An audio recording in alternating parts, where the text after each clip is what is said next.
So here we have our John Sloan. My helper here, Jake, is going to help me through with some of these things. Take a look at this John video Sloan about was John an American Sloan. illustrator and realist painter. He's best known as being part of the Ashcan School of Art. It was a group of artists just painting in realist styles, not an official school, and painting everyday life, largely in New York City. This exhibition is a true retrospective. We were really trying to give as big of an arc of Sloan's career as we possibly could. This looks a little bit, I think, we like mined the archives for some right? of the earliest things we could find. We have his paint box that he used for outdoor painting, some of the charts and other things he made, some of his paint samples that he made when he was working with a new color system in the 19-teens. So really just trying to pull out some of the treasures from the archive that we think help people to give a fuller understanding of what Sloan was interested in. Whether it's being in Philadelphia at the Pennsylvania Academy in the 1890s, or being in New York City in the, really the whole first half of the 20th century, as New York is becoming the center for art and for publishing in the United States. And then he begins to spend his summers in Gloucester, Massachusetts between 1914 and 1918. And then he moves out to Santa Fe for his summers from 1919 till the end of his life. When Sloan starts his career, he actually starts his career as a newspaper illustrator working in black and white. And then when he begins to paint, he's also working in a really limited palette. It's not until 1909 that that really changes. He adopts this color system. It's called the Murata color system. The Murata system keyed colors to notes of music. And the idea was that a particular color would line up with a particular note. He began to approach color in a way that was less related to what he actually saw. Suddenly, you're starting to see more reds and purples and greens in his work.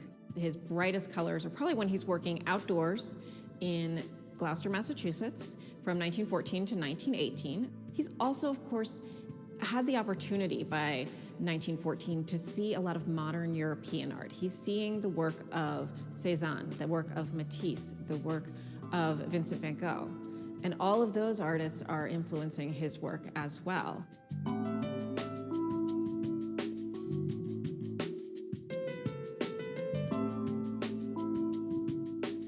I think that on some level, I'm surprised all the time by the things that I find, the connections between Sloan and other people maybe that I didn't realize he would have come in contact with. There's a note where I think it's in his diary, where he sits next to Andrew Wyeth at a dinner, very young Andrew Wyeth, very old John Sloan. You're like, oh, look, this is sort of the museum's world coming together in an interesting way. There's so much depth in the archives. There's 300 boxes and drawers of stuff. So that's not 300 things, that's 300 boxes and drawers. Sometimes the boxes have 500 letters in them. So there's so much that can still be found. I think that, at least in my career, every time I've come back around to Sloan, different things have jumped out at me because different things are happening in the world. You save these things from the past, and you can keep reinterpreting them and understanding them at different levels as new things are happening in the world.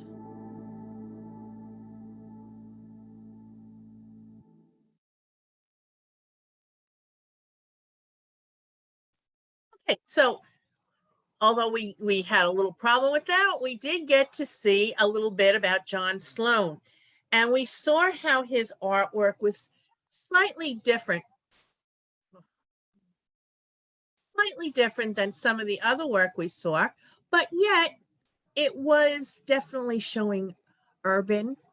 You did see the influence of Impressionists in the work. He did start to introduce a few other colors into it, less grays and whatever. One of the colors that they mentioned was red, but also purple was another color that he was using. And there was a slight bit more of a lightheartedness to his work. But that's really kind of trying to find where he is.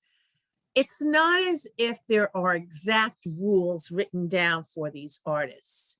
There are rules that say, okay, we're going to do this, this, and this, but you can deviate from it a little bit. You can change it a little bit to suit your style. But still it would be falling into this group. For instance, and I can give you a simple example, the grouping fruit. We know what fruit is, but all fruit does not look the same. Apples, oranges, pears, bananas, they all fall into fruit, but they look different. They have characteristics. They grow on trees. So the Ashcan school depicted urban scenes. They are usually bright in color. Contrary to the Ashcan art, for the most part, used dark colors. So as you can see, there are characteristics that are the same and characteristics that can differ in each type of art. So I want to try to pull up for you the art of George Bellows, and that's coming up right now. So let's go to that. Okay, hold on.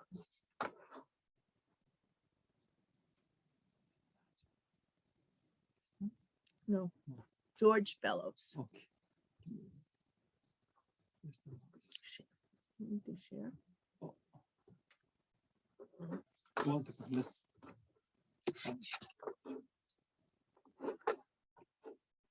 All right, so George Bellows again is another American painter in this area, and I want you to look at what his work is like as opposed to John Sloan's work. Look at the similarities between the two artists, and then also look at the differences, okay?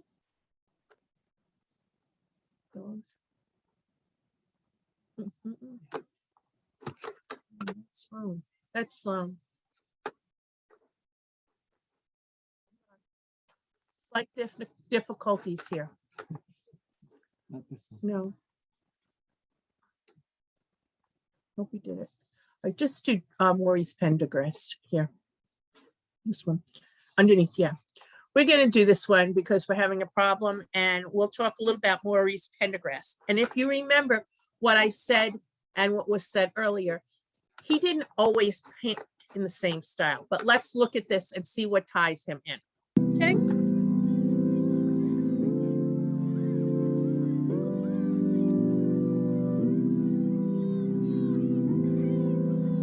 Now, what are you seeing? You're seeing much brighter colors, right? But you're also seeing choppy strokes. But look at this one, dark, everyday life.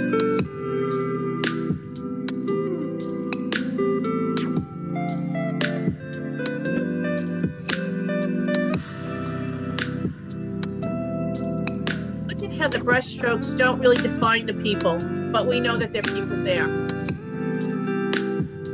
Look at this short lines, but we know we see trees.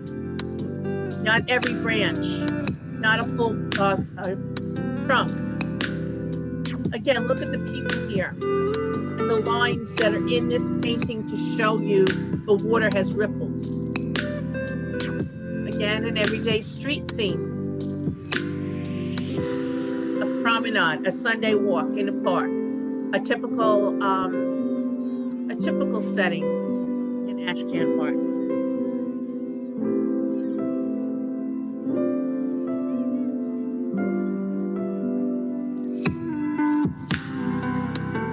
The umbrellas in the background. This painting is divided into three parts: the trees, the people, the foreground.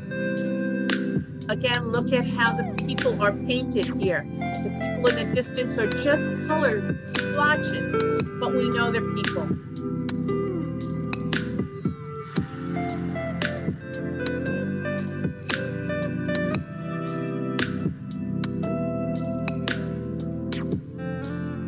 Remember, quick art strokes, because these people did artwork for newspapers. They had to catch the image and get it done. This, of course, is very impressionistic when you look at the colors, more muted, more pastel. But he's lumped into this group because he was great friends with Henry and the others in Sloan. So history puts him into that group. This is very different. This outdoor cafe, as you can see, it just hints at the tables. You have to look very hard to see the first person sitting there. But again, everyday sights. That's what I want to keep coming back to. That Ashcan School is doing everyday sights.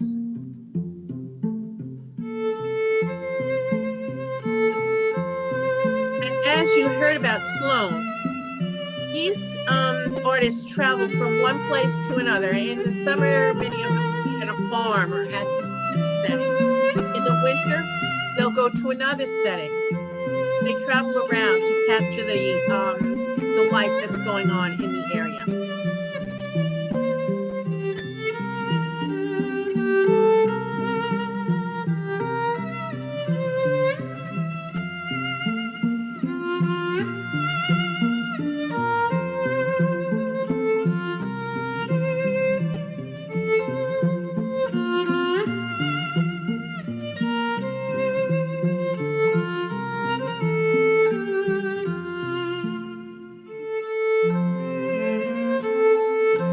Remember we saw the thing about short choppy strokes? That was more impressionistic.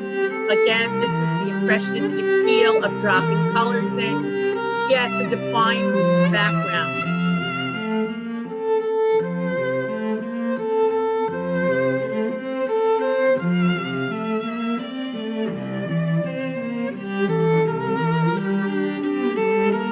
The part in the middle here. Horses.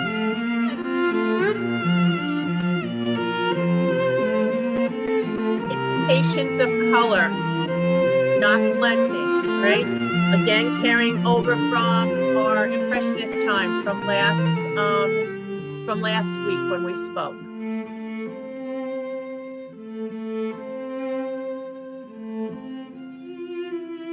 Here we're seeing some of that paint with line where the stomachs of the horses are outlined, or we're seeing lines throughout the piece.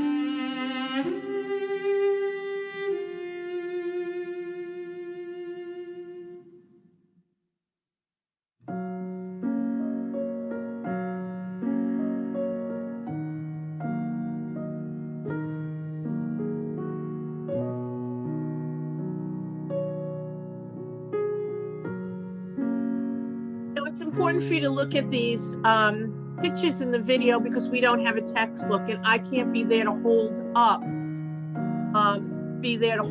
pictures for you. So this is very important for you to see.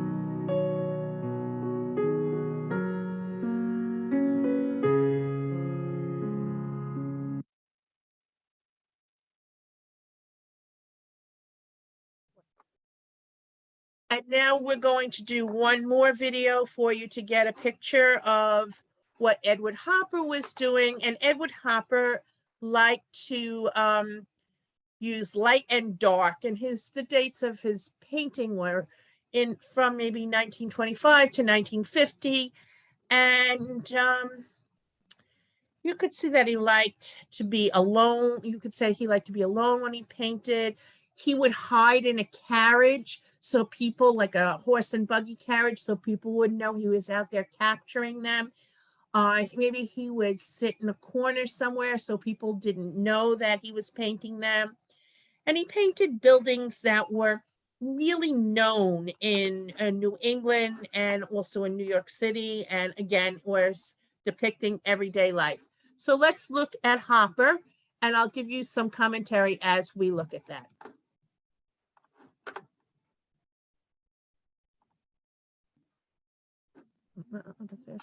Hopper.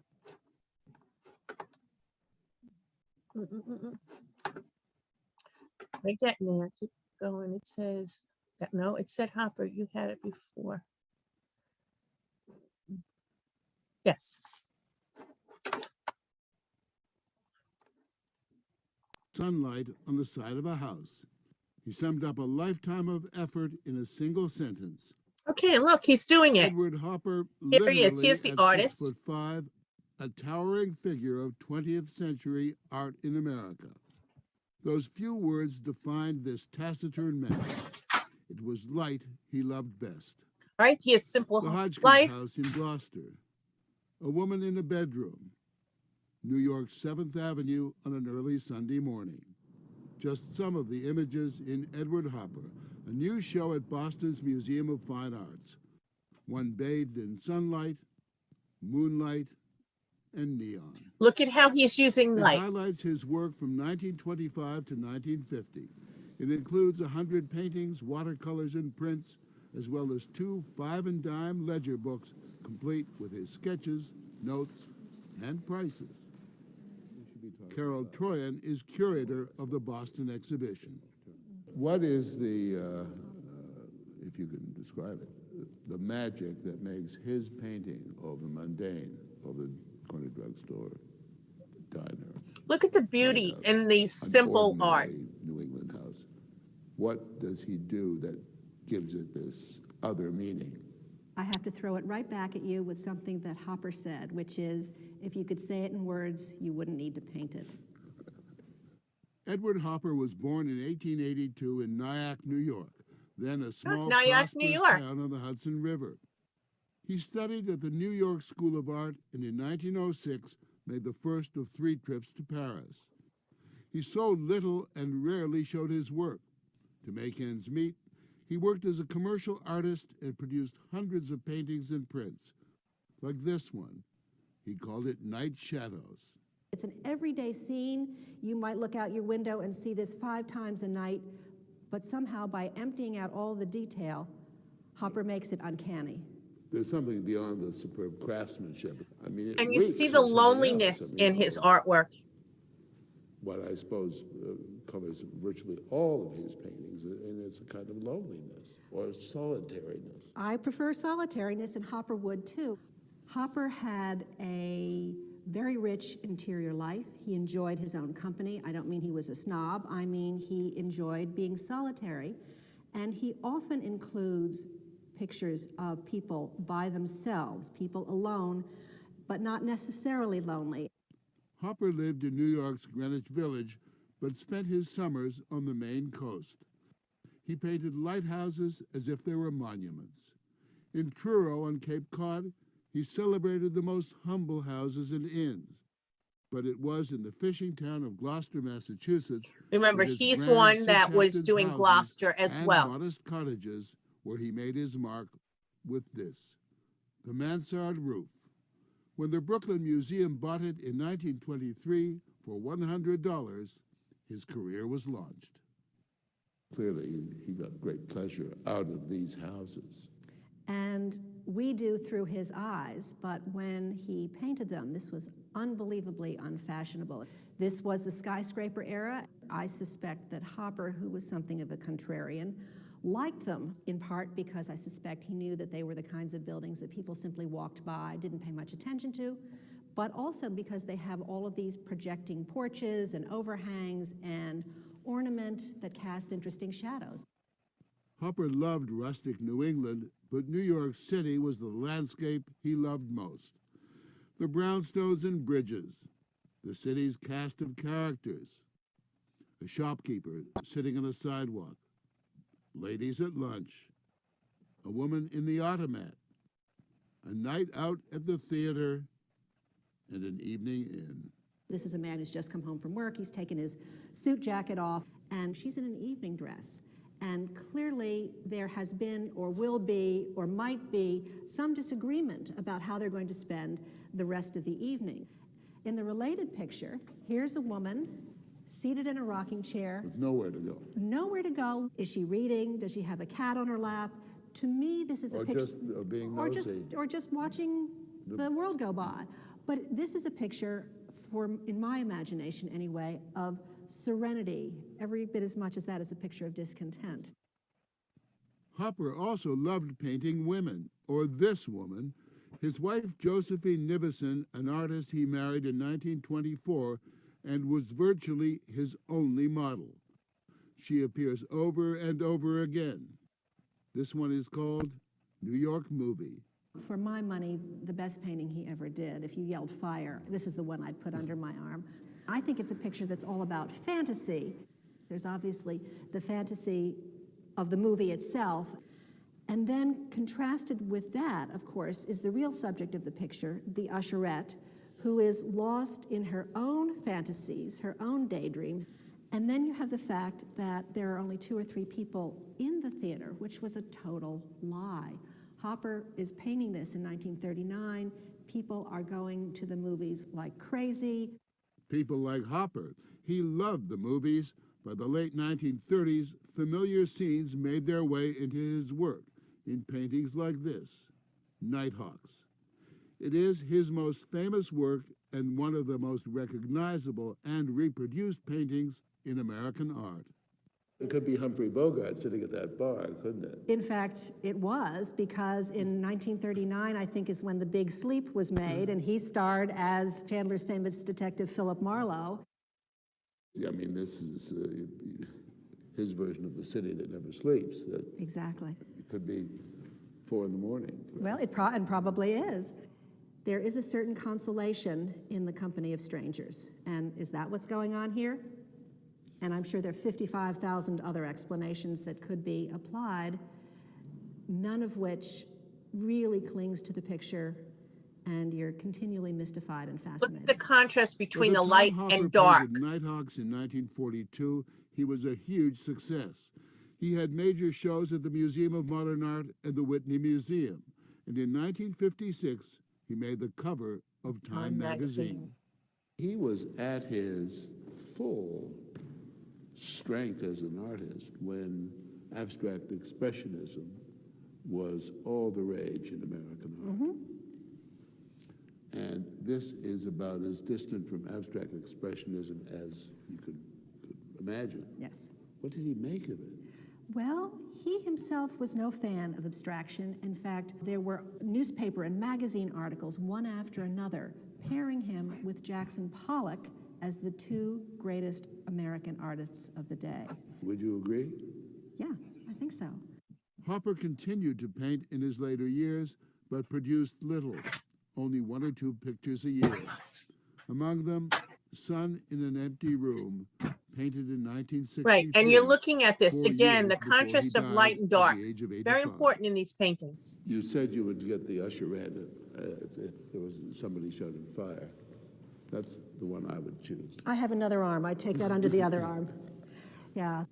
In a certain way, it is all the painting he's done because it's got its mystery and that sense of stillness that pervades absolutely. everything he does. Someone asked him when he was working on this picture what he was after in it. And I can just hear him in a tone of polite exasperation saying, "I'm after me." And of course, the light, the purest thing in life and art.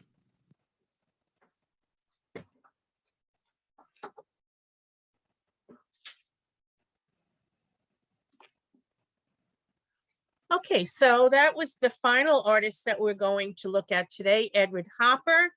And so I just want to sum up a little bit about what we talked about. There was never an Ashcan school. It was a name that was made up by critics of the style. The style is portrayed with dark colors, paintings of urban scenes, especially in New York. However, we did see with Hopper, painting in Massachusetts, that was also very important. And those coastal pictures really caught the eye of people. It was an attempt to break out of the bright colors and the painting that we had from Impressionism that were lighter, pastel. This artwork is heavier, darker. And these artists, they continued with their work, even with new forms of art that were coming in, and they believed in it. And they didn't care whether or not their art was sold. That wasn't the deal. It was art for art. Okay? So I want to thank you for coming for this week's class. This will end my lecture. Next week, we will do a review of some of the vocabulary. It will be posted. Please, once again, look at the homework section of my portal. Go over the vocabulary that we have. It is all up until today's lecture. And I will give you a hint. If you are good with this vocabulary and you're familiar with those words and the artists, when it comes time for you to do your midterm, you will do extremely well. So I wish you a really great weekend, and I thank you over there, Shelley. I thank you for your help, and I look forward to having the next group next week. And I am hoping that everyone has a good weekend, and I will see you soon. Thank you, everybody.